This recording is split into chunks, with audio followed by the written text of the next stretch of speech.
Hello students, welcome back to my YouTube channel. आज की इस वीडियो में हम करेंगे अपनी summary class 6 chapter number first. हमारी जो क्लास 6 की बुक है a pact with the sun, उसका first chapter a tale of two birds, दो पक्षियों की कहानी।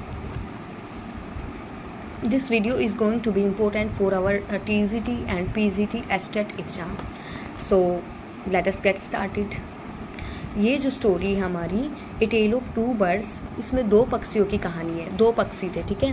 अब ये स्टोरी क्या है कि एक मदर बर्ड होती है और उसके दो बच्चे होते हैं और वो अपने दोनों बच्चों को जंगल में एक पेड़ के ऊपर घोंसला बना के रखती है और वो मदर बर्ड दिन रात ये जो बेबी बर्ड हैं इनकी देखभाल करती है। लेकिन एक बार तेज़ आंधी तूफान आ जाता है और उसमें जहाँ पे इनका नेस्ट बना हुआ था, घोंसला बना हुआ था, वो घोंसला टूट जाता है और मदर बर्ड उसमें मतलब मदर बर्ड वो जो तूफ़ान है उसमें जो इनका नेस्ट टूट जाता है तब वो मर भी जाती है उस तूफ़ान की वजह से। और ये जो दोनों बर्ड हैं, ये जो तूफ़ान था इनको उड़ा के अलग अलग जगह पे ले जाके गिरा देता है। तो एक बर्ड को तो तूफ़ान की वजह से एक बर्ड तो पहुंच जाता है केव के पास, जहाँ की रोबर्स रहते थे, चोर रहते थे, उसके पास एक बर्ड गिर जाता है। और दूसरा बर्ड गिरता है जहाँ पे ऋषि का आश्रम था, वहाँ पे दूसरा बर्ड गिर जाता है। अब जहाँ पे ये जिस भी जगह पे रह रहे थे तो इनका व्यवहार उसी के अकॉर्डिंग हो गया था। उसी जैसे कि पहले वाले बर्ड ने जो कि केव के पास गिरा था तो उसका व्यवहार बिल्कुल चोरों की तरह ही हो गया था, वो चोरों की तरह ही बातें करने लग गया था। और दूसरा बर्ड जो कि ऋषि के आश्रम के पास रहता था तो उसका बिहेवियर बिल्कुल ऋषि की तरह ही हो गया था कि वो सबको वेलकम करता था जो भी उस आश्रम के नियर बाय उसको दिखाई देते थे, ठीक है। तो एक दिन क्या होता है कि इस स्टोरी में हमारे ये राजा होते हैं और वो अपने घोड़े पे सवारी करते हुए जंगल में घूमते हैं। फिर उन्होंने जंगल में एक हिरन को देखा और राजा उस हिरन का पीछा करते हुए इस हिरन के पीछे चले जाते हैं। अब हिरन क्या हुआ, दौड़ते दौड़ते जंगल में, गहरे जंगल में चला गया। राजा भी घोड़े पे सवारी करते करते उसी गहरे जंगल में पहुंच जाते हैं। अब राजा वहाँ जंगल में पहुँच गए, लेकिन फिर राजा अपना रास्ता भूल जाते हैं कि उनको जाना कहाँ है। फिर वो घूमते रहते हैं, थोड़ी देर घूमते रहते हैं, लेकिन उनको कुछ समझ ही नहीं आ रहा होता है। तो वो एक बड़ा सा पेड़ था गुफा के पास, उस पेड़ के नीचे आराम करने के लिए बैठ जाते हैं। फिर वो वहाँ पे आराम कर रहे होते हैं तो उनको ऊपर से एक आवाज़ आती है, एक बर्ड की आवाज़ आती है और वो बर्ड बोल रहा होता है कि आ जाओ, जल्दी से आ जाओ, यहाँ पे पेड़ के नीचे कोई इंसान बैठा है और आ जाओ, इसने जो आभूषण, जो ज्वेलरी पहन रखी है, इसको चुरा के ले जाओ, ठीक है। तो राजा जैसे ही ऊपर देखता है, राजा को दिखाई देता है कि यहाँ पे एक बड़ा सा ब्राउन कलर का बर्ड बैठा हुआ था। अब राजा को समझ आ जाता है कि ऐसे ये तो किसी को बुला रहा है। और राजा को केव के अंदर से भी कुछ धीमी धीमी आवाज़ें आ रही थी। तो राजा वहाँ से वापस से अपने घोड़े पे बैठ के सवारी करते हुए वहाँ से दौड़ पड़ते हैं। फिर आगे जाके राजा रुकते हैं एक दूसरी जगह पे जहाँ पे था ऋषि का आश्रम। तो ऋषि के आश्रम के पास राजा अपने घोड़े को रोक लेते हैं। वहाँ से उतर के, घोड़े से उतर के, वहाँ आश्रम के पास भी एक पेड़ था, पेड़ के नीचे राजा बैठ जाते हैं। अब पेड़ के नीचे राजा बैठते हैं तो फिर से उनको एक आवाज़ सुनाई देती है कि आपका स्वागत है, आप जाइए, अंदर पानी रखा हुआ है ठंडा और ऋषि के आश्रम में आप जाके वो पानी पी लीजिए। तो फिर राजा ऊपर की साइड देखते हैं तो राजा को दिखता है एक बड़ा सा ब्राउन कलर का बर्ड दिखाई देता है। फिर राजा फिर अपने बिल्कुल ही वो तो सरप्राइज हो जाते हैं कि ये क्या है, मैंने अभी अभी ऐसे बर्ड को देखा और अभी तो ये चोरी के बारे में बातें कर रहा था और अभी ये बातें कर रहा है कि आपका स्वागत है, इतनी अच्छे से बातें कर रहा है, इतनी जेंटली मुझसे बातें कर रहा है। तो फिर राजा अपने मन मन में ये बातें, मतलब खुद से बातें बोल रहे होते हैं कि अरे अभी तो मैंने इस बर्ड को देखा था, ऐसे इस टाइप से। तो ये जो दूसरा बर्ड था जो कि ऋषि के आश्रम के पास पेड़ के ऊपर था, ये बर्ड बोलता है कि हाँ आप सही कह रहे हो, वो मेरा ही भाई था और मैं यहाँ रह रहा हूँ और वो वहाँ चोरों के बीच रह रहा है, तो इसलिए वो अब चोरों के जैसे ही बातें करता है, ठीक है। इतने में आ जाते हैं ऋषि राजा को बोलते हैं कि चलिए आप अंदर चलिए, मेरे आश्रम को आप अपना घर समझिए, यहाँ पे आराम कीजिए, मेरा खाना, ये खाना भी मेरे साथ शेयर कीजिए, खाना भी खा लीजिए। फिर राजा जो ऋषि है, ऋषि को अपनी सारी बात बताते हैं कि ऐसे ऐसे मैं गया था और वहाँ पे मुझे एक बर्ड दिखाई दिया जो कि ऐसे बातें कर रहा था। फिर ऋषि जो राजा को समझाते हैं कि कोई भी इंसान हो वो अपनी संगत से ही जाना जाता है। One is known by the company one keeps. ये लाइन ऋषि राजा को समझाते हैं कि कोई भी इंसान जैसी संगत में रहेगा वो इंसान वैसा ही बन जाता है। फिर ऋषि राजा को समझाते हैं कि वो रोबर्स के बीच में रह रहा है, इसलिए वो रोबरी की बातें करता है क्योंकि वहाँ पे वो उन्हीं की बातें सुनता है। और ये जो बर्ड है ये मेरे साथ यहाँ पे रह रहा है तो मैं हमेशा लोगों का वेलकम करता हूँ, अच्छे से बोलता हूँ, तो इसलिए ये बर्ड मुझे फॉलो कर रहा है, तो इसीलिए मेरे जैसा हो गया है। फिर राजा जो ऋषि हैं राजा को बोलते हैं आप मेरे साथ अंदर चलिए, मैं आपको इन बर्ड्स के बारे में और भी बातें बताऊंगा। और फिर राजा बोलते हैं कि ये जो जंगल है ये तो पूरा ही सरप्राइजेस से भरा हुआ है, ऐसे बोलते हैं। और यहाँ पे ये कहानी हमारी एंड होती है। तो इस कहानी में मेन इस जो चैप्टर है इससे क्या क्वेश्चन बन सकते हैं। एक तो क्वेश्चन ये बन सकता है जो हमारे एस्टेट एग्जाम में टीजीटी या पीजीटी जो भी है उनमें पूछे जा सकते हैं। तो एक क्वेश्चन तो इस टाइप से क्वेश्चंस हो सकते हैं, जैसे कि which one of the following sums up the story best, कि इस स्टोरी के बारे में जो बेस्ट लाइन है वो कौन सी हो सकती है। आपको ऑप्शन मिल जाएं तो ठीक है। तो इस स्टोरी के बारे में बेस्ट इस स्टोरी को सम अप करता है वो क्या लाइन है, one is known by the company one keeps, कि एक इंसान उसी से जाना जाता है जैसी संगत वो रखता है। ठीक है। अब इसमें से और क्या क्वेश्चंस पूछे जा सकते हैं। ये पूछा जा सकता है कि ये जो बर्ड थे ये अलग अलग जगह पे कहाँ कहाँ रह रहे थे, कौन सा बर्ड कहाँ रह रहा था, किसका बिहेवियर चोरों के जैसा था। ये पूछ सकते हैं कि जो केव के पास जो बर्ड था उसका बिहेवियर कैसा था, जो ऋषि के आश्रम के पास बर्ड था इसका बिहेवियर कैसा था। तो मतलब अगर हमें ओवरऑल एक स्टोरी की समरी पता होगी तो हम ये अच्छे से सोल्व कर पाएंगे। और अब वही होता है कि एग्ज़ाम टाइम में इतना हमारे पास टाइम नहीं होता है कि हम पूरा चैप्टर रीड करें, तो ये समरी आपके लिए बेस्ट रहने वाली है। तो देख लेते हैं इस चैप्टर की समरी की क्या क्या होता है बेसिकली इस चैप्टर में। अब ये स्टोरी है और ये स्टोरी ली गई है हमारी पंचतंत्र की कहानियों से। ये स्टोरी ली गई। इस स्टोरी में क्या होता है, एक फार्मर होता है और फार्मर किसान होता है, किसान की वाइफ होती है और उनका एक बच्चा होता है, छोटा बच्चा होता है। तो ये तीनों गांव के एक घर में रहते हैं। ठीक है। फिर फार्मर एक दिन अपनी वाइफ से कहता है कि हमारे बेटे के लिए हमें एक साथी की ज़रूरत है और मैं सोच रहा हूँ कि क्यों ना हम एक एनिमल को पालतू बना लें और वो जब बड़ा होगा हमारा बेटा तो उसका साथी भी बन जाएगा। तो फार्मर की वाइफ भी इस बात से एग्री हो जाती है कि ठीक है आप सही कह रहे हो, आप ले आओ किसी पालतू एनिमल को। तो एक दिन फिर किसान जाते हैं और किसान एक नेवले को अपने घर ले आते हैं। वो नेवला भी बेबी मंगूस था, छोटा ही नेवला था। ठीक है। तो कुछ समय के बाद जो नेवला है वो बड़ा हो जाता है, 5 से 6 मंथ में वो बड़ा हो जाता है। ठीक है। फिर उस नेवले की बड़ी बड़ी काली काली आंखें थी और बहुत ही झबरी सी पूंछ थी उस नेवले की। लेकिन फार्मर का बेटा था वो अभी भी झूले में ही लेटा रहता था। उसका काम था सिर्फ या तो रो लेता था या सो लेता था, बस यही काम करता था। एक दिन क्या होता है, फार्मर की वाइफ को मार्केट में जाना होता है, वो बाजार जाती है। फिर वो सोचती है कि मैं अपने बेटे को तो घर में अकेला छोड़ नहीं सकती, तो वो फार्मर से बोलती है कि मैं तो जा रही हूँ बाजार, मुझे कुछ शॉपिंग करनी है और आप बच्चे का ध्यान रखना। और वो ऐसा बोल के वो बोलती है कि मैं नेवले के पास तो अकेले बच्चे को छोड़ के जाना नहीं चाहती, तो आप ध्यान रखना बच्चे का, मैं बाजार जा रही हूँ। फार्मर की वाइफ चली जाती है बाजार। फिर फार्मर को लगता है कि अरे भाई तेरे पास तो कुछ काम ही नहीं है अब घर पे करने के लिए। तो फार्मर सोचता है कि क्योंकि फार्मर के खेत भी पास ही थे तो वो सोचता है कि चलो मैं भी एक बार खेत की तरफ घूम के आता हूँ। और अभी नेवला तो है ही बेटे के पास तो छोड़ के चला जाता है। वो सोचता है थोड़ी देर में मैं आ जाऊँगा। तो फार्मर जब जाता है खेत में, वो खेत से वापस आता है तो फार्मर को उसके कुछ दोस्त मिल जाते हैं वहाँ पे।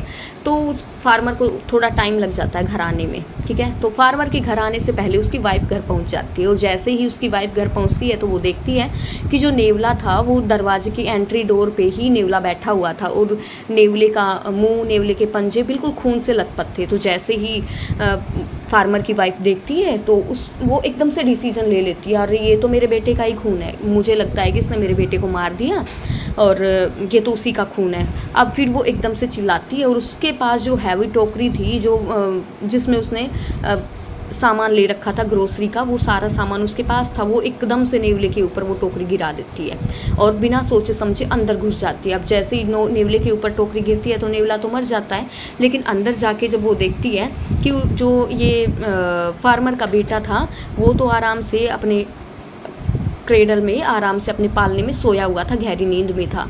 और लेकिन वो देखती है कि साइड में एक ब्लैक कलर का सांप भी था और जो कि पूरी तरह से कटा फटा मरा हुआ पड़ा था। फिर उसको सारी कहानी समझ आती है कि ये सांप मेरे बेटे को काटने आया था और नेवले ने इस सांप को मार गिराया है। तो जैसे जब उसको कहानी समझ आती है तो फिर वो फ्लैश में पीछे वापस जाती है कि वो क्या करके आई है बाहर, क्योंकि बाहर तो उसने सामान की टोकरी नेवले के ऊपर गिरा दी थी। तो फिर उसे लगता है कि अरे नेवला तो मर गया होगा। फिर वो बाहर जाके देखती है तो असल में नेवला तो अभी डैड था, वो तो मर चुका था। और फिर वो रोती है, पछताती है कि ये मैंने क्या कर दिया, और नेवले ने तो मेरे बेटे की जान बचाई, मेरा तो बेटा मतलब ये दोनों तो दोस्त थे, ये मैंने क्या कर दिया है। फिर वो रोती है, लेकिन अब रोने का और कुछ भी शौक मनाने का कोई फ़ायदा नहीं था, क्योंकि नेवला था वो तो पूरी तरह से मर चुका था। ठीक है। तो ये जो स्टोरी है इससे हमें क्या शिक्षा मिलती है कि जो भी हमें कुछ भी हम करें सोच समझ के ही करना चाहिए। एकदम से जल्दबाजी में लिया गया फैसला हमेशा पछतावा ही देता है। तो हमें जो भी फैसले करें, एक तो ये हो गया कि जो भी फैसले करें वो हम सोच समझ के ही करना चाहिए, एकदम से हमें कोई भी निर्णय नहीं लेना चाहिए, ठीक है। तो इस स्टोरी में से जो क्वेश्चंस पूछे जा सकते हैं हमारे एससेट के टीजीटी या पीजीटी एग्जाम में, वो यही पूछे जा सकते हैं कि जो ये जो फार्मर का बेटा था इसका दोस्त कौन था। तो आंसर आएगा कि दोस्त बन गया था, नेवला बन गया था। फिर नेवले ने फार्मर के बेटे को किससे बचाया था, तो नेवले ने फार्मर के बेटे को स्नेक से बचाया था। और लास्ट में नेवले के साथ क्या हुआ था, नेवले को किसने मार दिया था, तो फार्मर की वाइफ ने नेवले को मार दिया था। तो इस टाइप के क्वेश्चंस आ सकते हैं। तो अगर हमें चैप्टर की समरी पता होगी तो हमें पूरा चैप्टर रीड करने की भी ज़रूरत नहीं होगी, समरी के बेस पे ही हम उन क्वेश्चंस को अच्छे से सोल्व कर पाएंगे। जो गडरिये का खजाना, क्या खजाना था, इसकी समरी करते हैं। और ये समरी हमारे एचटेट टीजीटी पीजीटी केवीएस इन एग्ज़ाम्स के लिए, कॉम्पिटिटिव ये वाले एग्ज़ाम्स हैं इनके लिए भी इम्पोर्टेंट रहने वाली है। क्योंकि एक बार हमें जब चैप्टर की समरी पता चल जाती है तो हम उसमें से क्वेश्चंस आराम से इजीली कर पाते हैं, ठीक है। तो चलिए शुरू करते हैं ना। गडरिया यहाँ पे ये पूरी स्टोरी बेस्ड है हमारी एक शेफर्ड के ऊपर, जो कि कहाँ पे ईरान में रहता था। वो बहुत ही बुद्धिमान था, लेकिन वो इतना ज़्यादा पढ़ा हुआ नहीं था, ठीक है। तो उसके बारे में, लेकिन वो सबकी बहुत ही ज़्यादा हेल्प करता था, सबके लिए वो विनम्र था। कोई भी होता तो वो ये नहीं सोचता था कि इनकी मदद नहीं करनी, इनकी नहीं करनी, बल्कि वो सबकी ही मदद करता था। सबको ये शिक्षा देता था कि जो भी तुम्हारे ऊपर मुसीबतें आएँ उनका तुम करेज के साथ और अपने सामान्य बुद्धि के साथ उनका सामना करो, ठीक है। तो वो अपने इस नेचर के लिए, उसकी बुद्धिमत्ता के लिए, अपने इस फ्रेंडली नेचर के लिए उसकी प्रसिद्धि पूरे प्रांत में, पूरे देश में हो गई थी, ठीक है। तो एक बार क्या होता है, राजा को भी पता चलता है कि भाई ऐसे ऐसे गडरिया है जो कि बहुत ही बुद्धिमान है। राजा को पता चलता है तो राजा सोचते हैं कि मैं भी जाऊंगा एक दिन उससे मिलने के लिए, ऐसे लोगों की तो मेरे यहाँ भी ज़रूरत है। तो राजा सोचते हैं कि मैं गडरिये के ही वेशभूषा में जाऊँगा उससे मिलने के लिए। राजा चले जाते हैं, वो एक गुफा के बाहर जाते हैं, गडरिया वहाँ पर होता है। फिर गडरिया जैसे ही देखता है कि ये तो बिल्कुल थके हुए यात्री, मतलब पहले तो नहीं पता था गडरिया को कि ये राजा हैं, तो वो तो यही सोचता है कि एक थके हुए यात्री हैं। उसको राजा को ये अंदर बुलाता है, गडरिया उसको पानी देता है और उनके पास जो अपना कुछ मीगर फूड था, मतलब थोड़ा बहुत कुछ खाना था, वो खाना भी देता है कि आप भी इसमें से खा लीजिए। बहुत सेवा पानी करता है, ठीक है। राजा अब इस जो ये गडरिया था, गडरिये ने इतनी मेहमान नवाजी की तो राजा इसकी मेहमान नवाजी से खुश हो जाते हैं और राजा बोलते हैं कि अभी मुझे बहुत दूर जाना है, तो तुम मुझे आज्ञा दो कि मैं यहाँ से चला जाऊँ। राजा वहाँ गडरिये के पास पूरी एक रात के लिए ठहरा था, ठीक है। फिर गडरिया जैसे ही राजा की आंखों में देखे जाता है, फिर बोलता है कि मैंने आपको पहचान लिया है। वो किंग को बोलता है, योर मैजेस्टी कह के बोलता है। तो इससे पता चल जाता है कि उसने राजा को पहचान लिया था। फिर वो बोलता है कि भाई आपने मुझे इतना मान सम्मान दिया, आप मेरे पास आए, तो आपका बहुत बहुत धन्यवाद, थैंक यू बोलता है गडरिया राजा को। तो राजा क्या करते हैं, उसकी बुद्धिमत्तापूर्ण बातों से राजा पहले ही खुश हो गए थे, तो उसको अपने एक प्रांत का गवर्नर नियुक्त कर देते हैं, ठीक है। अब जब वो हो गया गवर्नर नियुक्त और उसकी वैसे इतनी बड़ाई चल रही थी, तो बाकी के गवर्नर उससे बड़ाई जेलस फील करते थे कि ये क्या, अब ये आ गया तो हमारी तो वैल्यू ही कम हो जाएगी। ऐसा सोच के वो राजा को भड़काने के लिए चले जाते हैं। कई बार तो राजा ऐसा होता है कि इग्नोर कर देते हैं कि ऐसे कर रहे हैं, लेकिन कितनी बार ऐसा होता है जब एक इंसान के बारे में बार बार कोई इंसान बुरा बोलते हैं, तो फिर राजा का दिमाग घूम गया। राजा भी सोचते हैं तो कि हाँ भाई, हो सकता है इनकी बात सच हो, क्योंकि वो जो बाकी के गवर्नर थे वो राजा को ये कहते हैं कि ये इतना ईमानदार नहीं है, बल्कि ये डिसऑनेस्ट है, क्योंकि ये अपने साथ हमेशा एक संदूक रखता है। और इसके पास जो संदूक होती है ना राजा, महाराज आप देखना कि उसमें या तो कुछ जेवरात मिलेंगे आपको, या फिर ये जो लोगों से कर के रूप में वसूल करते रुपए, ये अपना वो रुपए उस अपनी संदूक में बचा के रखता है ये गडरिया। और हमें लगता है कि ये इतना ईमानदार नहीं है। फिर राजा का भी दिमाग घूमता है कि हाँ, ये बात तो सच है, मैंने भी देखा है, हमेशा वो अपने साथ संदूक रखता है। तो राजा बुलाते हैं गडरिये को कि भाई आ जाओ महल में। तो गडरिया आ जाता है राजमहल में। तो फिर राजा एकदम से धाड़ के उससे सवाल करते हैं कि बताओ भाई, तुम हमेशा अपने साथ ये संदूक क्यों रखते हो। फिर गडरिया जवाब देता है, अपने एक नौकर को बोलता है कि जाओ तुम मेरी संदूक लेके आओ, जो कि उसके ऊँट के ऊपर बंधी हुई थी। तो वो जैसे ही संदूक लेके आता है और राजा के सामने वो संदूक खुलती है तो उसमें कुछ नहीं होता बल्कि एक कंबल होता है। राजा पूछते हैं कि भाई तू तो एक प्रांत का गवर्नर है, फिर तुझे ये कंबल लेके घूमने की क्या ज़रूरत है। इस बात पे गडरिया कहता है कि राजा क्या पता आपका कब मन कर जाए और आप कब मुझसे अपना ये गवर्नर का पद छीन लो, तो मेरी रक्षा तो मेरा ये जो कंबल है वही करेगा। ये थोड़ा ना पता है कि आप कब मुझसे जो आपने कपड़े दे रखे हैं गवर्नर के ये छीन लो, इसलिए मैं हमेशा अपने साथ ये कंबल रखता हूँ। अब राजा को बुरा भी लगा कि मैंने इस पर शक किया और राजा और भी खुश हो जाते हैं कि हाँ भाई चलो ये तो बहुत ही अच्छा इंसान है। तो फिर लास्ट में क्या होता है, सब लोग भी वो गडरिये की बुद्धिमत्ता से उसके जवाब से प्रसन्न हो जाते हैं और सब लोग बहुत ही शर्मिंदा महसूस करते हैं कि हम लोगों ने इसके ऊपर शक किया था। और लास्ट में क्या होता है कि ये सारे लोग मिलके मान लेते हैं कि जो ये गडरिया है यही सबसे ज़्यादा विनम्र, सबसे ज़्यादा बुद्धिमान है इस धरती के ऊपर, और राजा ने उसको एक बहुत ही बड़ी डिस्ट्रिक्ट का गवर्नर नियुक्त कर दिया। तो यहाँ पे होती हमारी ये कहानी एंड। और इसमें से क्वेश्चंस MCQ टाइप क्वेश्चंस ही पूछे जाते हैं हमारे एग्ज़ाम्स में। तो वो क्वेश्चंस हो सकते हैं कि क्या मतलब ये इस टाइप के क्वेश्चन हो सकते हैं कि क्या गडरिया ऑनेस्ट था या फिर डिसऑनेस्ट था।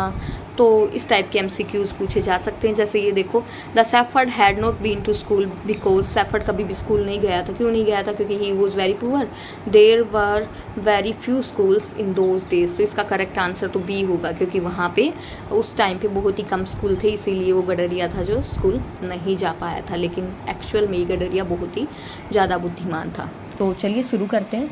तानसेन, ये पूरी स्टोरी हमारी बेस है तानसेन के ऊपर, जो कि एक बहुत ही अच्छे गायक थे, म्यूजिशियन थे।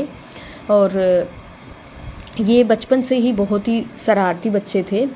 इनके पापा का नाम था मुकंदन मिश्रा और इनके पापा और इनकी मम्मी ये ग्वालियर के एक शहर जहाँ पे बेहात में रहते थे। ठीक है। अब तानसेन सिर्फ अपने माँ बाप की इकलौती संतान थी, उनके कोई और बच्चा नहीं था। तानसेन एक नोटी शरारती बच्चा था और ये कोई भी बर्ड्स होता, कोई भी एनिमल्स होता, ये उनकी आवाज़ को इमिटेट कर लेता था, मतलब उनकी नकल करता था। तो एक बार क्या होता है कि हमारे स्वामी हरिदास जी, जो कि बहुत ही फेमस सिंगर थे, वो अपने पूरी मतलब उनके जो अनुयायी होते हैं, उनके जो स्टूडेंट होते हैं, शिष्य होते हैं, उनके साथ एक बार वो जंगल से होते हुए कहीं जा रहे होते। ठीक है। तो ये जो हमारा तानसेन है वहाँ जंगल में गया हुआ था। तानसेन देखता है कि यहाँ पे एक कुछ ये विजिटर्स बैठे हुए हैं, तो वो सोचता है कि क्यों ना इनको डराया जाए। फिर ये उनको डराने की सोचता है और वहाँ पे आवाज़ निकालता है, ये टाइगर की आवाज़ निकालता है। तो कुछ तो इनके जो हमारे जो हरिदास जी हैं, इनके कुछ शिष्य तो डर जाते हैं या डर के यहाँ वहाँ हो जाते हैं, लेकिन फिर हरिदास जी उनको वापस बुला लेते हैं और कहते हैं कि भाई डरने वाली कोई भी बात नहीं है और तुम सब यहाँ आ जाओ, हम देखते हैं कि ये आवाज़ कहाँ से आ रही है। फिर इनके हरिदास जी के ही एक शिष्य देखते हैं कि और बताते हैं कि गुरुजी यहाँ पे तो कोई एक बच्चा है और वो बच्चा ही ये सारी आवाज़ें निकाल रहा है, यहाँ पे कोई असल में कोई टाइगर नहीं है। तो फिर हमारे ये जो हरिदास जी हैं वो इस बच्चे को, तानसेन को सजा देने की बजाय इसके पापा के पास जाते हैं और बोलते हैं कि मैं इसको बहुत ही अच्छा गायक बना सकता हूँ। तो जब ये हरिदास जी के साथ गया उस समय इसकी आयु थी 10 साल की। ठीक है। अब इसके पापा परमिशन दे देते हैं कि हाँ ठीक है जी, ले जाइए आप मेरे बेटे को और सिखा दीजिए, बना दीजिए इसको एक ग्रेट सिंगर। अब ये तानसेन 11 साल तक स्वामी हरिदास जी के साथ रहता है। ठीक है। और इसी ड्यूरिंग में तानसेन के माता पिता का देहांत हो जाता है। लेकिन इनके पिता मुकंदन मिश्रा जी की एक आखिरी इच्छा थी। वो कहते हैं कि तुम अपने बेटे से मतलब अपनी आखिरी इच्छा वो बताते हैं कि मोहम्मद घोष जो कि ग्वालियर में है, तुम उनसे, वो एक बहुत ही अच्छा भले इंसान है, बहुत ही पवित्र इंसान है और मैं चाहता हूँ कि तुम उनसे ज़रूर मिलो। तो अब तानसेन जाते हैं मोहम्मद घोष के पास और वहाँ पे उनके साथ रहते हैं। वहाँ पे रहते हुए फिर मोहम्मद घोष के पास रहते हुए ये रानी मृगनयनी के कोर्ट में भी जाते रहते हैं। ठीक है। जो कि एक खुद ही बहुत ही बड़ी म्यूजिशियन थी, बहुत ही ग्रेट म्यूजिशियन थी रानी मृगनयनी।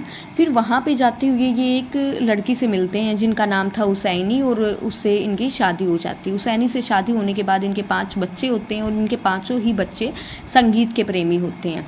और फिर इसके बाद क्या होता है कि ये जो तानसेन है अकबर के कोर्ट में जाते थे। अकबर के कोर्ट में जाके वहाँ पे जब भी अकबर का मन करता था, अकबर इनको बुला लेते थे कि तुम आ जाओ गाना गाने के लिए, और ये वहाँ पे उनके लिए गाते थे। फिर क्या होता है, अब ये सब देख के ही अकबर के कोर्ट में जा रही हैं तो कुछ अकबर के जो कोर्टियर्स थे वो इनसे जेलस फील करने लगे, और वो एक प्लान बनाते हैं। तो वो कुछ ऐसा प्लान बनाते हैं कि जिससे कि इसको नुकसान पहुंचाना चाहते हैं तानसेन को। अब शौकत मियाँ नाम का जो व्यक्ति था, उनके दिमाग में एक आइडिया आता है। वो कहता है कि ये जो है तानसेन तो बहुत ही अच्छा बड़ा सिंगर है, तो हम इसको बोलेंगे कि ये राग दीपक गाए, ठीक है, राग दीपक गाए। फिर दूसरा पूछता है कि इससे क्या फ़ायदा होगा राग दीपक गाने से, तो वो उनको समझाता है कि राग दीपक जब गाते हैं तो इससे ऐसी आग की लपटें उठती हैं कि जो दूर दूर तक मतलब हर किसी को जला देता है। अगर ये गाएगा तानसेन तो बहुत ही अच्छा सिंगर है और इसको प्रॉपरली गाएगा और फिर खुद यही जल के राख हो जाएगा। तो यही बात ये राजा के सामने रखते हैं कि वो कहते हैं कि हम नहीं मानते कि जो ये तानसेन है बहुत ही अच्छा सिंगर है। तो राजा कहते क्यों नहीं मानते भाई, क्या? तो कहता है ये जो हमारे शौकत मियाँ ये कहते हैं कि आप हमें उसका टेस्ट लेना पड़ेगा और तभी हम बता पाएंगे कि वो अच्छा सिंगर है कि नहीं है। तो कहते हैं आप उसको बोलो कि वो राग दीपक गाए। राजा बोलते हैं कि क्यों नहीं गाएगा, ज़रूर गाएगा वो राग दीपक। तो राग दीपक फिर यही बात उसके तानसेन के सामने रखी जाती है। तो तानसेन बहुत ही परेशान हो जाता है, बेइज्जत महसूस करता है, खुश भी नहीं रहता है, लेकिन वो राजा को मना नहीं करता है। वो कहता है कि ठीक है जी, मैं गा लूँगा। फिर क्योंकि उसे तो पता होता है ना कि जब वो राग दीपक गाएगा तो वो खुद भी जल के राख हो सकता है। फिर वो ये बात अपनी पत्नी को बताता है।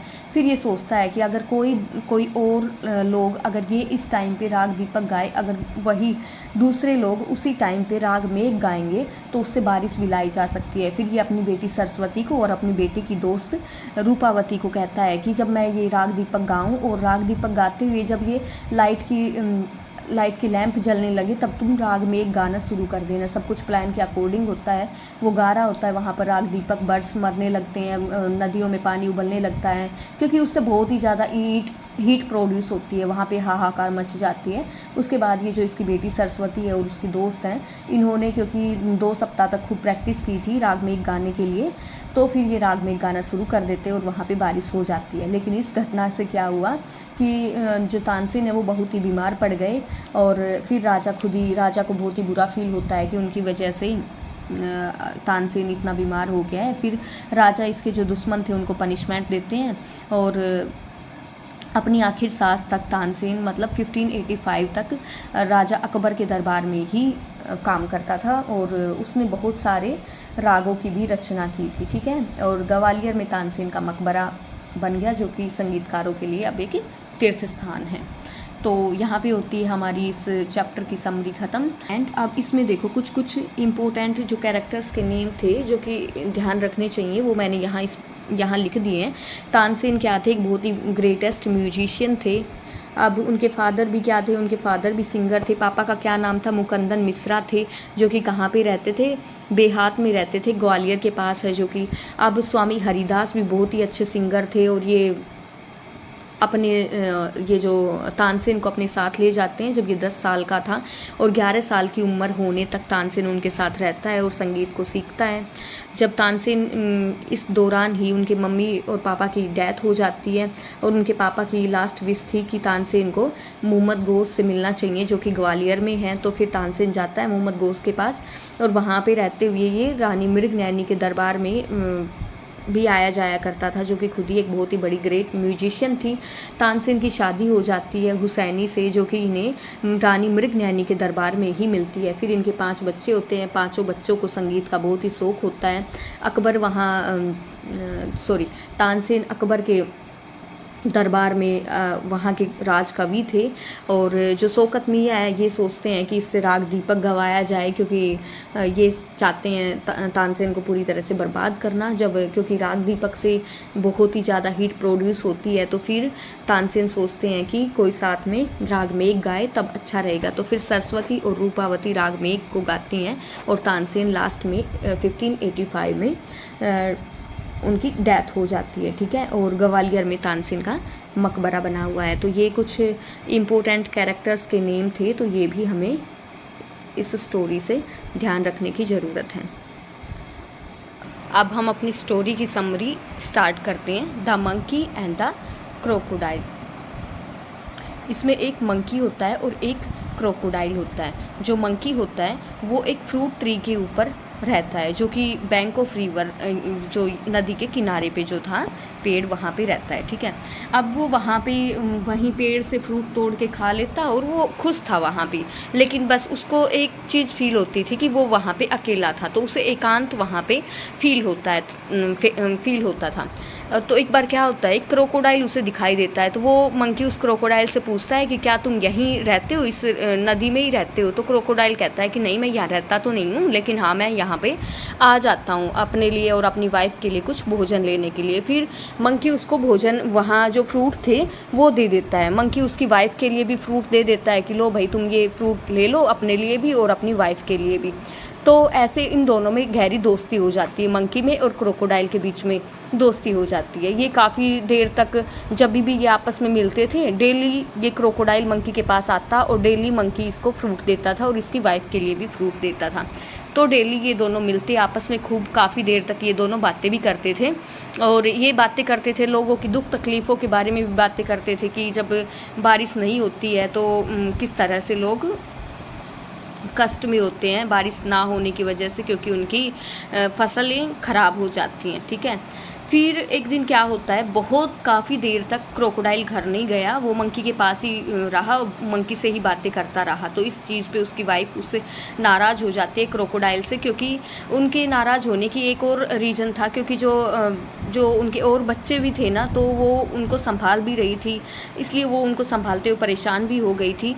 फिर वो बोलती है जब क्रोकोडाइल घर जाता है कि कौन दोस्त है ऐसा तुम्हारा जो तुम उसके पास इतनी देर रह के आए हो, मुझे बताओ उसके बारे में। फिर क्रोकोडाइल बताता है कि एक मंकी है जो कि बहुत ही अच्छा है और वो मेरे लिए भी और तुम्हारे लिए भी खाना भी देता है।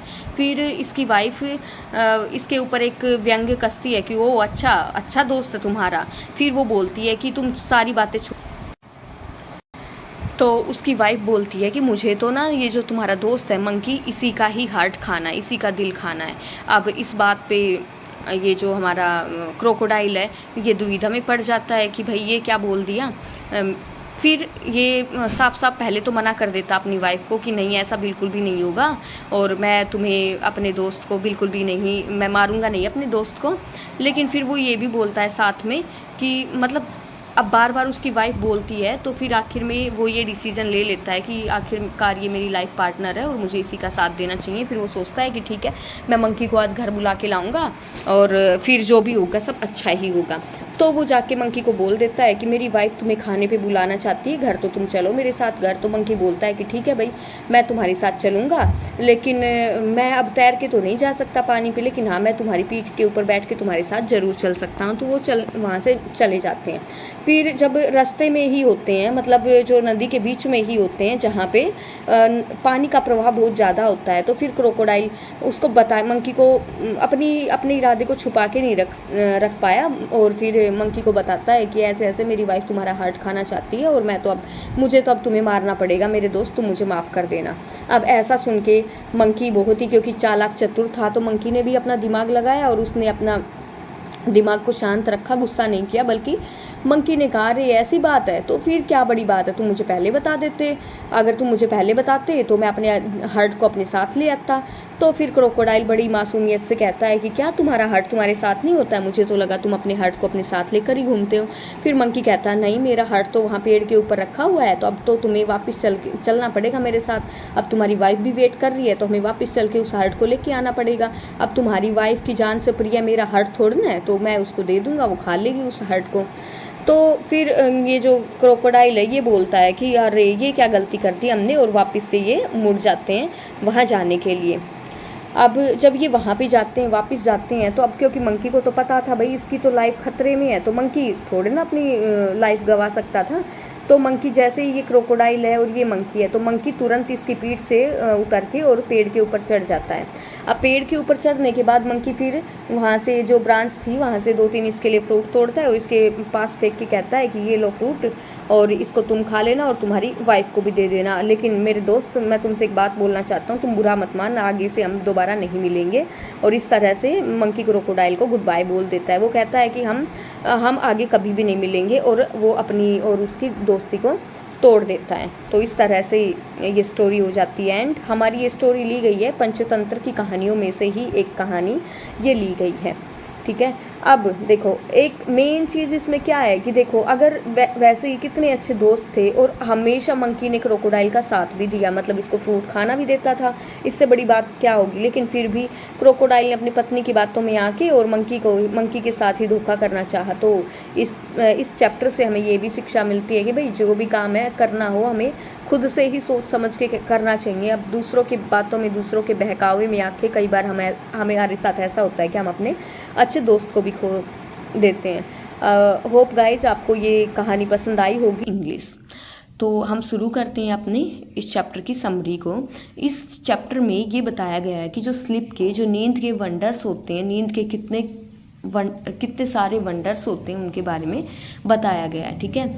अब नींद हमारे लिए कितनी ज़रूरी होती है इस चैप्टर के थ्रू हमें पता चलेगा। नींद में एक तो ये होता है जब दिन भर काम करके जब हम पूरी तरह से थक जाते हैं और जब हम एक अच्छी सी नींद ले लेते हैं तो हमारी दिन भर की थकान बिल्कुल ही दूर हो जाती है, ठीक है। नींद को एक विश्राम की अवस्था कहा गया है। और जब हम नींद लेते हैं उसी के ड्यूरिंग हमें सपने भी आते हैं। और सपने हमारे लिए क्यों इम्पोर्टेंट होते हैं, क्योंकि जब हम सपने लेते हैं तो सपनों के कारण ही हम, चाहे कितना भी नॉइज़ हो, कितना भी शोर क्यों ना हो, कितने भी डिस्टर्बेंसेस क्यों ना हो, सपनों के कारण ही हम पूरी नींद में सो पाते हैं। एक ये होता है कि जब नींद आती है तो हमारी जो हार्ट बीट होती है वो स्लो हो जाती है, हमारा बॉडी टेम्परेचर और हमारा ब्लड प्रेशर वो भी कम हो जाता है। नींद के ड्यूरिंग ही ये सब होता है। और जब हम नींद में होते हैं तो हमें यही नहीं पता होता है कि हमारे साथ हो क्या रहा होता है। जब हम नींद में होते हैं तो हम नहीं जानते हैं कि कौन कहाँ पे जा रहा है, क्या कर रहा है, क्या नहीं। सिर्फ कई बार ऐसा होता है कि जब हम अपनी डीप स्लीप में होते हैं तो हमें ये भी नहीं पता होता है कि कोई घंटी बज रही है या कुछ बज रहा है, बल्कि हम अपनी नींद में ही इतने गुम रहते हैं कि हमें लगता है कि हाँ हम जैसे कि सोए हुए नहीं हैं, हम जगे हुए हैं। और तब अगर कई बार ऐसा होता है कि अगर हमारी अलार्म की घंटी बज रही होती है और हम उसको बंद नहीं करते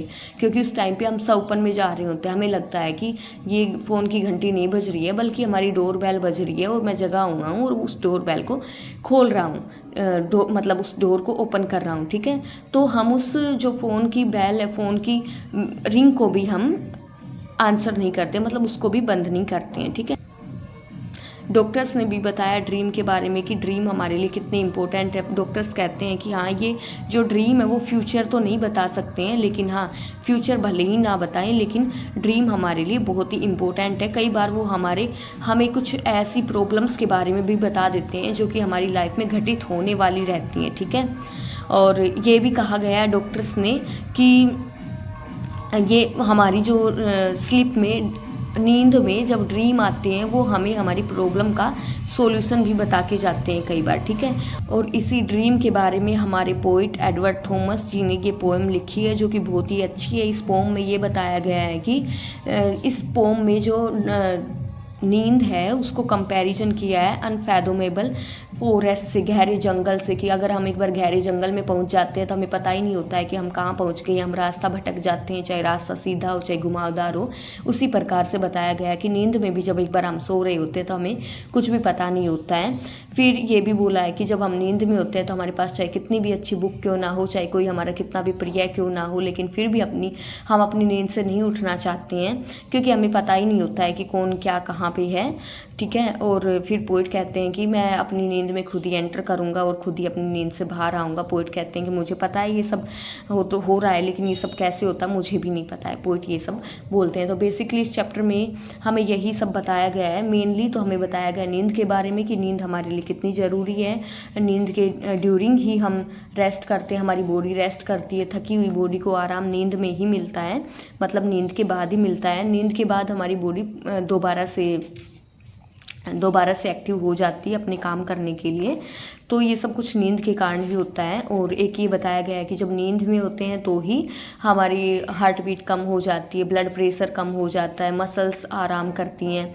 दूसरा इसमें बताया गया सपने के बारे में, ड्रीम के बारे में, कि जो ड्रीम होते हैं वो हमें डिस्टर्बेंसेस में भी सोने देते हैं। दूसरा एक ये बताया गया है ड्रीम के बारे में कि ड्रीम फ्यूचर नहीं बताते। हाँ ये बात ठीक है कि ड्रीम हमारी प्रॉब्लम के बारे में बता सकते हैं, हमारी प्रॉब्लम का सॉल्यूशन भी दे सकते हैं, लेकिन वो फ्यूचर कभी भी नहीं बता सकते हैं, ठीक है। तो ये थी हमारे इस चैप्टर की समरी। होप गाइज आपको ये समरी पसंद आई होगी। इस चैप्टर में एक लड़की होती है जिसका नाम होता है सईदा, जो कि सईदा की मदर बहुत ही बीमार हो गई थी और वो बहुत ही दवाइयाँ लेने के बाद भी ठीक नहीं हो पा रही थी। अलग अलग डॉक्टर्स को उनकी मम्मी के लिए बुलाया जा रहा था, लेकिन फिर भी उन पर कोई भी असर नहीं हो रहा था। कुछ जो फिजिशियन थे उन्होंने तो बोला कि तुम्हें फ्रेश एयर में भी नहीं निकलना है और सूर्य की धूप भी नहीं लेनी है।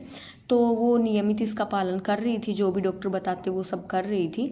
लेकिन बहुत से समय से उसको फिर भी कभी फीवर होता, कभी कफ होता, मतलब बीमारियाँ उसकी चलती रहती थी। एक बीमारी ठीक नहीं होती थी कि दूसरी बीमारी नई उसमें आ जाती थी। तो ऐसे करके उसमें मतलब ये है कि एक बार इम्प्रूवमेंट लगता कि हाँ कुछ सुधार है, लेकिन वापस से फिर वो अपनी ओल्ड कंडीशन में ही चले जा रही थी।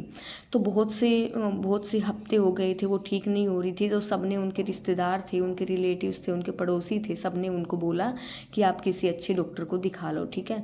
तो उन्होंने, सईदा की मम्मी ने बुलाया एक स्पेशलिस्ट को, और स्पेशलिस्ट ने उनको दवाई भी दी और उनको फिर एक अच्छा सा, बहुत ही अच्छा सजेशन भी दिया।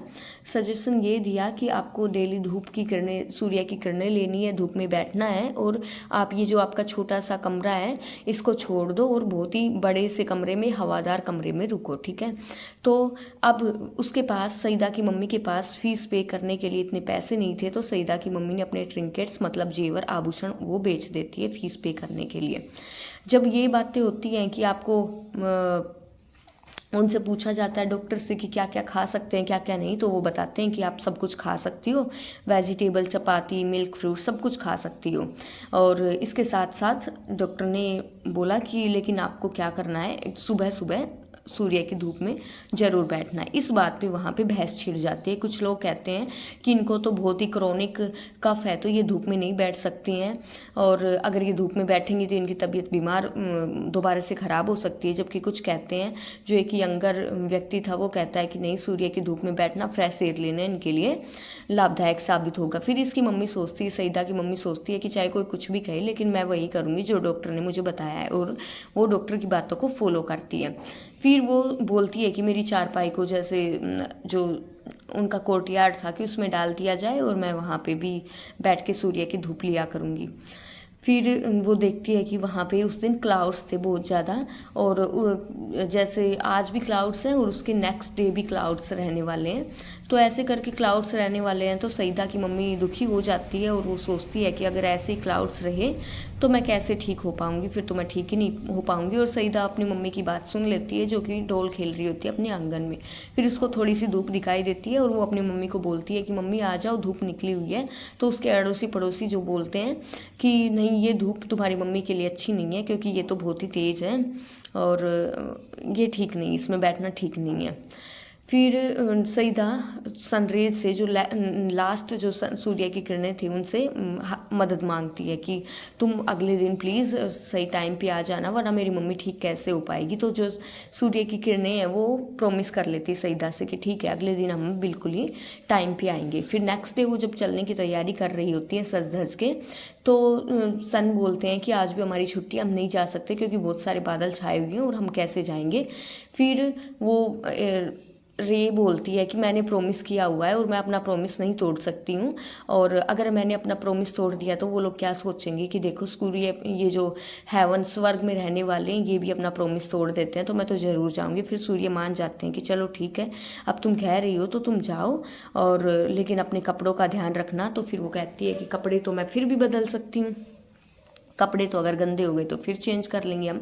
तो ऐसे करके वो वहाँ सईदा के गार्डन पहुँच जाती हैं, और जो क्लाउड्स थे उनके सनरेज के और कोर्टयार्ड के बीच गार्ड की तरह खड़े रहे, ठीक है। फिर मतलब जो सूर्य की हीट थी वो वहाँ उनके कोर्टयार्ड तक नहीं पहुँच पा रही थी, लेकिन सन की जो सूर्य की रेस थी उन्होंने अपनी हीट को और ज़्यादा किया और क्लाउड्स वहाँ से भाग जाते हैं घबरा के, और फिर ऐसे करके सन रेज वहाँ पहुँच जाती हैं। फिर सईदा की मम्मी ने अपनी चारपाई डलवा ली आंगन में, और ये आराम से अपनी चारपाई पे यहाँ पे बैठी हुई हैं। अब लास्ट में फिर क्या होता है कि सईदा खुश हो जाती है, अपनी मम्मी को बुलाती है और चारपाई पे उसकी मम्मी बैठ जाती है और सईदा की मम्मी भी खुश हो जाती है कि चलो सूर्य की किरणें आ गई हैं। और वो फिर सोचती है कि अब तो मैं जल्दी ठीक हो जाऊंगी। और वो बाद में भी अपने डॉक्टर की एडवाइस को लगातार फॉलो ही कर रही होती है, डेली सनलाइट लेती है और फ्रेश एयर भी लेती है जितनी की उसको ज़रूरत होती है। This chapter is written by Zakir Hussain and this is also an important question for our exam point of view. हमारे इस चैप्टर में बेसिकली ये बताया गया है कि जो सूर्य की किरणें होती हैं, जो फ्रेश एयर होती है, वो हमारे लिए कितनी इम्पोर्टेंट होती है। कुछ लोग होते हैं कि धूप में निकलना ही पसंद नहीं करते हैं, सन रेज में, या फिर फ्रेश एयर होती है उसमें भी। लेकिन ये जो हमारी फ्रेश एयर है, इससे जब हम ताज़ी हवा में सांस लेंगे हमारे लंग्स को प्रॉपर ऑक्सीजन मिलेगी। तो ये थी हमारी ए पैक्ट विद द सन की समरी। इस चैप्टर के मेन कैरेक्टर का नाम रे है, जो कि एक क्लॉक शॉप के मालिक हैं। ये जो कहानी है वो क्रिसमस की एक पहली पूर्व संध्या की कहानी इसमें बताई गई है कि ये जो ओल्ड क्लॉक शॉप, जो पुरानी घड़ी की दुकान थी, इसके ऊपर इस दुकान के मालिक थे जो रे, वो उस पर बैठे हुए थे। और रे थे जो थे बहरे थे, उनको कुछ सुनाई नहीं देता था, ठीक है। तो जैसे ये जो भी वहाँ पे खरीदारी करने के लिए आए हुए थे वो अपने घर जाने लगते हैं, क्योंकि अंधेरा बिल्कुल हो चुका है और एक सफ़ेद चादर वहाँ पे फैल गई होती है बर्फ की। कहाँ पे? यूनाइटेड स्टेट ऑफ अमेरिका की साल्ट लेक सिटी में, ठीक है। तो सारे लोग अपने घर चले जाते हैं, बट ये जो घड़ी का मालिक है ये अपनी दुकान पे बैठा रहता है, क्योंकि इस दुकान जो हमारे रे हैं, इन्होंने उसी दिन कोई घड़ी बेची थी और उसमें कोई खराबी हो गई होगी, तो उसको ये ठीक करने के लिए ही इस दुकान पे बैठे हुए थे। फिर ये जैसे ही अपने पीछे के कमरे में जाने के लिए मुड़ते हैं तो एक ठंडी हवा का झोंका आता है और इनकी नेक से टकराता है। फिर ये जैसे पीछे मुड़ के देखते हैं तो इनको दिखाई देता है कि दुकान पे एक शॉपर आया हुआ है। पर जब ये उनकी तरफ देखते हैं तो इनका एक्सपीरियंस इनको बताता है कि वो शॉपर नहीं था, बल्कि वो तो कोई चोरी के उद्देश्य करने से आए हुए थे। उनके हाव भाव देख के ऐसा ही लग रहा था। रे जब उनकी हालत देखते हैं तो उनको पता चल जाता है कि ये तो कोई ऐसी इंसान है जिनकी किस्मत इनका साथ नहीं दे रही है और आज ये कुछ भी कर सकते हैं, लेकिन बाद में हो सकता है इनको इस काम के लिए पछताना भी पड़े, ठीक है। तो जो दुकान पे वो जो दो आदमी आए थे, रे की दुकान पे जो आए थे, उनमें एक तो लगभग 50 साल का था और दूसरे की एज यहाँ पे बताई गई है 20 से 29, ठीक है। तो जो 20 से 29 का था वो दुकान के बाहर ही खड़ा रहता है और जो लगभग 50 साल का था वो रे के पास, काउंटर के पास आके खड़ा हो जाता है। फिर रे को पता तो चल जाता है, क्योंकि उसके फेस पे कोई भी फ्रेंडली मैनर नहीं था, तो रे समझ जाता है कि ये कुछ शॉपिंग करने के लिए तो आया नहीं है। फिर रे उससे एक नोटपैड के ऊपर लिख के देता है कि मैं तुम्हारी कैसे हेल्प करूँ, और क्योंकि वो उसको कुछ सुनाई तो देता नहीं था तो वो नोटपैड का यूज़ करता है। तो जैसे ही वो जो आदमी था 50 साल का, जो चोरी करने के उद्देश्य से आया था, वो उस नोटपैड को पढ़ता है और एकदम से अपने दोस्त को कुछ बताता है। फिर वो उसके चेहरे पे एक अलग ही भाव आ जाता है कि चलो इसको तो सुनता भी नहीं है, मतलब ऐसे करके उसके चेहरे के भाव एकदम से ही बदल जाते हैं। फिर रे उससे पूछता है कि बताओ क्या तुम्हें कोई घड़ी खरीदनी है या क्या करना है। तो फिर वो जो आदमी है वो उस एक लोन, तो वो इशारा करता है लोन पट्टी की तरफ, वो बताता है कि मुझे तो लोन चाहिए। वो नोटपैड पे लिख के देता है कि मुझे लोन चाहिए। फिर वो अपनी घड़ी दिखाता है कि ये घड़ी है, इसके बदले में मुझे लोन चाहिए। लेकिन जो रे थे ये बिल्कुल भी ऐसे इंसान नहीं थे कि भाई लोगों से चीज़ लें फिर उनको उसके बदले में उधार दें। लेकिन फिर भी रे उसको रुपए देने के लिए मान जाता है। रे कहता है कि ठीक है, और पूछता है कि तुम्हें कितने रुपयों की ज़रूरत है। फिर ये आदमी बताता है कि जितने की भी मेरी घड़ी हो, तो तुम जितने की तुम्हें लगे कि ये घड़ी की कीमत है तो उतने रुपए दे दो। फिर रे को लगता है कि बेचारा मजबूर आदमी हो सकता है इसको किसी ज़रूरत हो, इसीलिए यहाँ पे आया। तो रे उसको उस घड़ी के बदले में $50 दे देता है। रे को भी पता होता है इस बात का कि इसकी घड़ी की कीमत इतनी नहीं है, और उस आदमी को भी पता था कि घड़ी की कीमत तो इतनी नहीं है, लेकिन फिर भी वो उससे ले लेता है वो घड़ी, और फिर मतलब उस घड़ी के बदले में रुपए ले लेता है। और फिर वहाँ से जाते हुए आखिर में वो बोल के जाता है कि मैं आऊँगा दोबारा से अपनी घड़ी को वापस लेने के लिए। और जो रे है वो भी, जैसे मान लो अब इसने घड़ी की ये जो इसकी घड़ी ली थी इसके बदले में $50 दिए थे, तो $50 अगर ये 3-4 साल बाद भी वापस आएगा तो $50 में ही ये इसको इसकी घड़ी वापस दे देगा। रे एक बहुत ही अच्छा इंसान इस स्टोरी में दिखाया गया है कि वो उनसे कोई भी ज़्यादा रुपए या उसके रुपयों के बदले में कोई भी ब्याज नहीं लेता था। और लास्ट में सारी घड़ियाँ एक साथ बजती हैं और फिर रे को भी फील होता है कि उसको भी घड़ियों की आवाज़ सुनाई देती है। वैसे तो रे सुन नहीं सकता था, लेकिन उसको ऐसा फील होता है होता है कि उसे भी इन घड़ियों की आवाज़ सुनाई दे रही है। और लास्ट में एक मैसेज दिया जाता है जो कि पृथ्वी पे शांति और सभी के प्रति प्यार सद्भावना का एक शाश्वत मैसेज ये सब घड़ियां मिलके देती हैं। और जो ये तीनों आदमी थे दुकान में, एक तो ये दुकान का मालिक रे और जो 2 थे चोरी करने के उद्देश्य से आए थे, वो सब इस मैसेज को फील भी करते हैं। तो यहाँ पे होती है ये story end. Thanks for watching. मिलते हैं नेक्स्ट वीडियो में। Bye bye, take care.